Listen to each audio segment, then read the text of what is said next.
큐티가 살아야 영적 생활이 삽니다.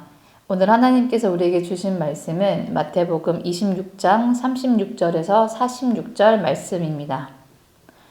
이에 예수께서 제자들과 함께 겟세마네라 하는 곳에 이르러 제자들에게 이르시되 내가 저기 가서 기도할 동안에 너희는 여기 앉아 있으라 하시고 베드로와 세베대의 두 아들을 데리고 가실새 고민하고 슬퍼하사 이에 말씀하시되 내 마음이 매우 고민하여 죽게 되었으니 너희는 여기 머물러 나와 함께 깨어 있으라 하시고 조금 나아가사 얼굴을 땅에 대시고 엎드려 기도하여 이르시되 내 아버지여 만일 할만하시거든 이 잔을 내게서 지나가게 하옵소서.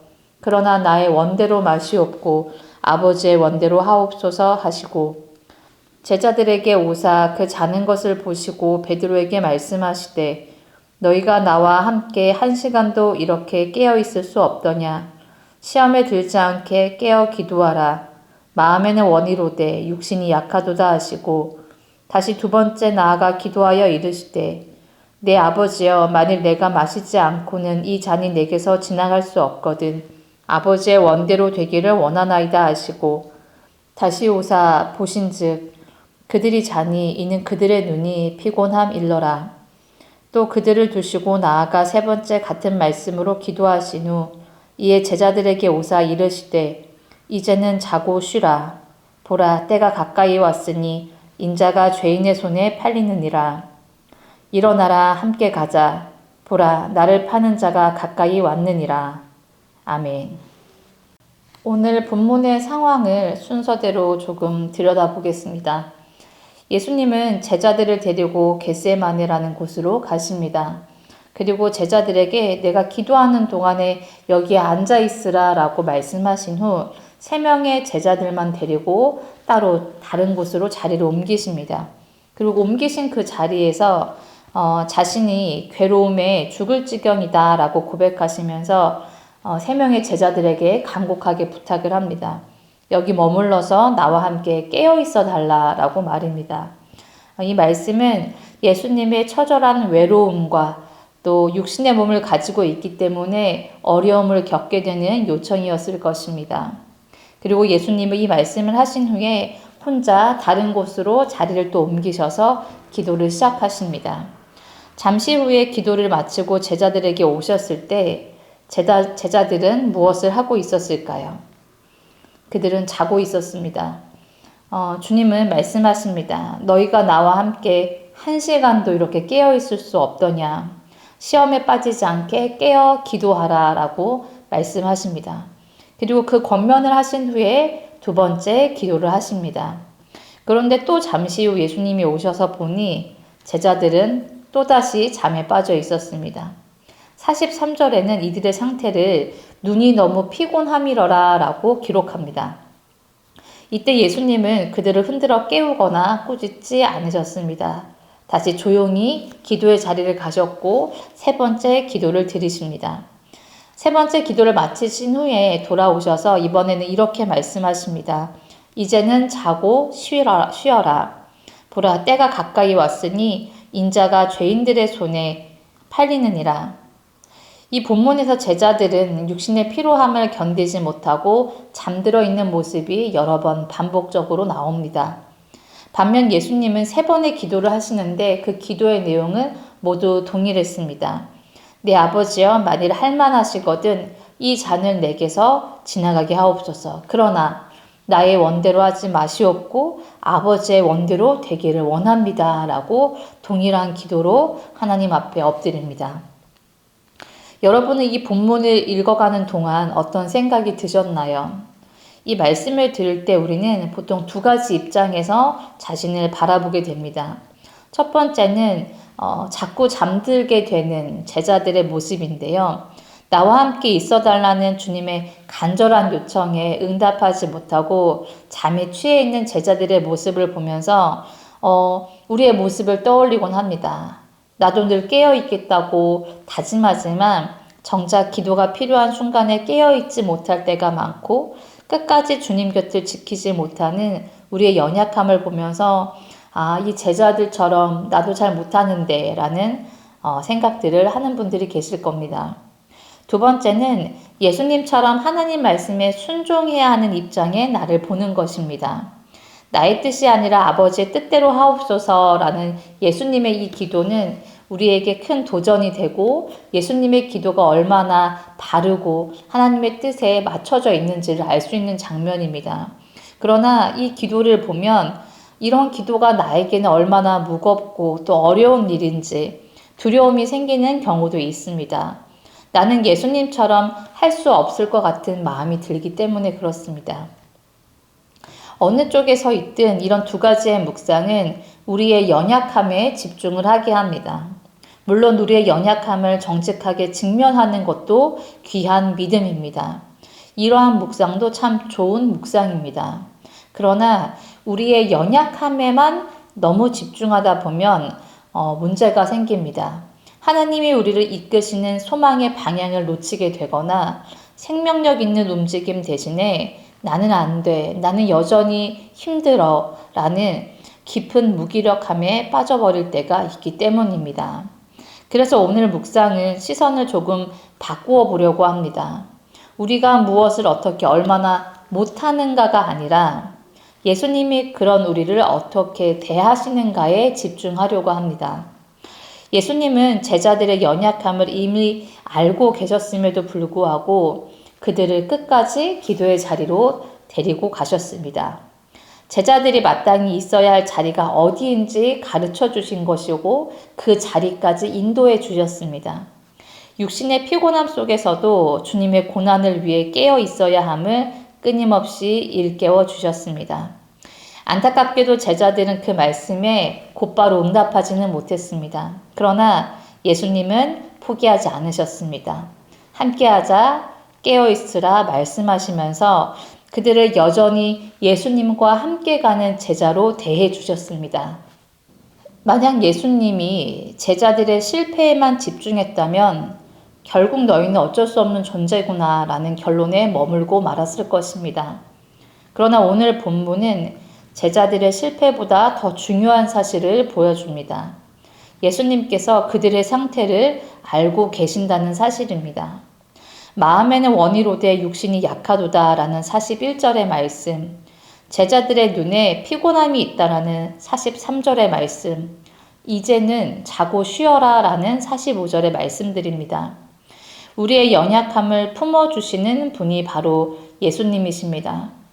제자들의 상황과 한계, 그리고 우리의 상황과 한계를 너무나 잘 알고 계시는 것입니다. 설령 그 말씀이 우리 귀에 책망이나 야단처럼 들릴지라도 예수님은 거기서 멈추지 않으시는 것입니다. 46절을 봅시다. 다시 이렇게 말씀하십니다. 일어나라, 함께 가자. 예수님은 계속해서 우리를 살피시고 다시금 예수님이 계시는 자리에 함께 하자고 초대하십니다. 이것은 제자들이나 우리가 잘할 수 있기 때문이 아닙니다. 우리의 수준과 자격에 따라 동행하시는 것이 아니라 우리의 비참한 현실을 다 아시면서도 여전히 우리와 함께 하시려는 예수님의 은혜인 줄을 믿습니다. 이 본문은 제자들의 부족한 수준에도 불구하고 끝까지 이어지는 예수님과 제자들의 관계를 보여주고 있습니다. 이제 곧 예수님은 가룟유대의 배신으로 팔려가시고 십자가를 지셔야 하는 상황이 눈앞에 있습니다. 그 엄중한 길에 제자들이 주님께 무엇을 해줄 수 있었겠습니까? 그들은 곧 도망갈 것이고 두려움에 떨 것이며 수제자라는 베드로는 예수님을 3번이나 부인할 것입니다. 예수님이 그것을 모르셨을 리 없습니다. 그럼에도 불구하고 주님은 그들에게 이렇게 말씀하셨습니다. 일어나라, 함께 가자. 기도의 자리에서 그리고 고통의 자리에서 결국 죽음을 넘어 부활로 이어지는 그 길에 함께 가자고 말씀을 하시는 것입니다. 예수님이 우리에게 요청하시는 동행은 준비된 사람들이 이루어내는 완벽한 동행이 아닙니다. 마음에는 원이로되 육신이 약한 우리를 아시면서도 일어나라 함께 가자 부르시는 그 은혜 안에 있는 동행입니다. 우리가 그 은혜를 충분히 누렸으면 좋겠습니다. 말씀을 묵상할 때마다 그리고 기도할 때마다 우리의 연약함에 무기력해지는 것이 아니라 나의 부족함을 아시고 함께 가자고 말씀하시는 그 부르심에 힘을 얻어서 기쁨으로 나아가시기를 바랍니다. 그리고 주변을 돌려봤으면 좋겠습니다. 이 은혜의 동행에 우리만 따르는 것이 아니라 우리 주변의 사람들도 함께 할 수 있도록 돕는 손길이 되어주시기를 부탁드립니다. 우리 주변에는 여전히 깨어있지 못한 사람들, 또 오랫동안 지쳐있는 사람들, 심지어 깨어있고 싶지 않은 사람들도 있습니다. 그때 우리는 정죄하는 사람이 아니라 예수님의 방식으로 대하는 사람이 되어야 합니다. 그 사람의 연약함이 그 사람을 판단하는 기준이 되는 것이 아니라 그 사람의 연약함에도 함께 가자고 말씀하시는 예수님을 기준 삼아 주시기를 부탁드립니다. 우리의 연약함에도 여전히 다시 일어나자 함께 가자 말씀하시는 예수님을 기준 삼아 우리도 누군가에게 다시 일어나 함께 가자고 손 내미는 여명의 성도가 되시기를 바랍니다. 특별히 다음 주는 고난주간입니다. 특별 새벽 예배도 있고 릴레이 기도도 있습니다. 예수님은 제자들에게 말씀하셨듯이 오늘 우리를 향해 말씀하십니다. 일어나라 함께 가자. 기도의 자리로 부르십니다. 우리가 기도를 잘해서 또는 할 만해서 부르시는 것이 절대로 아닙니다. 여전히 우리의 일상의 고단함 때문에 기도의 자리에서 눈 감고 있는 시간이 될지도 모르겠습니다. 그럼에도 불구하고 기도의 자리에 함께 있기를 원하시고 그 자리에서 우리가 주님을 바라보는 것을 원하시는 주님께서 우리를 부르고 계십니다. 그러니 다음 한 주간 이 기도의 자리가 부담이 아니라 예수님의 사랑의 초대로 받아들여지기를 바랍니다. 내가 잘할 수 있을까라는 걱정보다 주님이 부족한 나를 부르신다는 그 떨리는 마음으로 기도의 자리에 나와 오시기를 바랍니다. 그리고 그 걸음을 혼자 걷지 마십시오. 주변을 돌아보며 기도를 멈춘 사람들, 영적인 침체에 빠져 있는 사람들, 함께하기 어려워 보이는 사람들에게 손을 내밀며 이렇게 말해 주십시오. 같이 가자. 함께 가자. 그 따뜻한 한마디가 누군가에게는 다시 일어나는 생명의 시작이 될 수 있습니다. 그리고 내일 주일 예배를 통해서 이 기도의 자리를 결단하시고 또 누군가에게 기도의 자리에 함께 가자고 손 내밀 수 있는 특별하고 또 좋은 주일날 되시기를 축복합니다. 기도하겠습니다. 살아계신 주님, 오늘 저희는 겟세마네 동산에서 제자들을 끝까지 포기하지 않으시고 그들의 피곤함과 연약함을 아시면서도 일어나라 함께 가자 말씀하시는 주님의 음성을 들었습니다. 주님, 우리는 늘 마음은 원이로되 육신이 약하여서 기도의 자리를 지키지 못하고 주님의 고난 앞에서 잠들어 버리는 부족한 자들임을 고백합니다. 그러나 우리의 실력과 자격 때문이 아니라 오직 주님의 사랑 때문에 우리를 동행자로 불러주심에 감사드립니다. 다가오는 고난 주간 우리가 나의 연약함에 무기력해지는 기간이 아니라 나를 부르시는 주님의 초대에 기쁨으로 응답하는 한 주간 되게 하여 주시옵소서. 피곤한 몸이지만 이런 나도 주님이 여전히 부르시고 또 여전히 함께하기를 원하신다는 사랑에 기쁨으로 순종하게 하여 주시옵소서.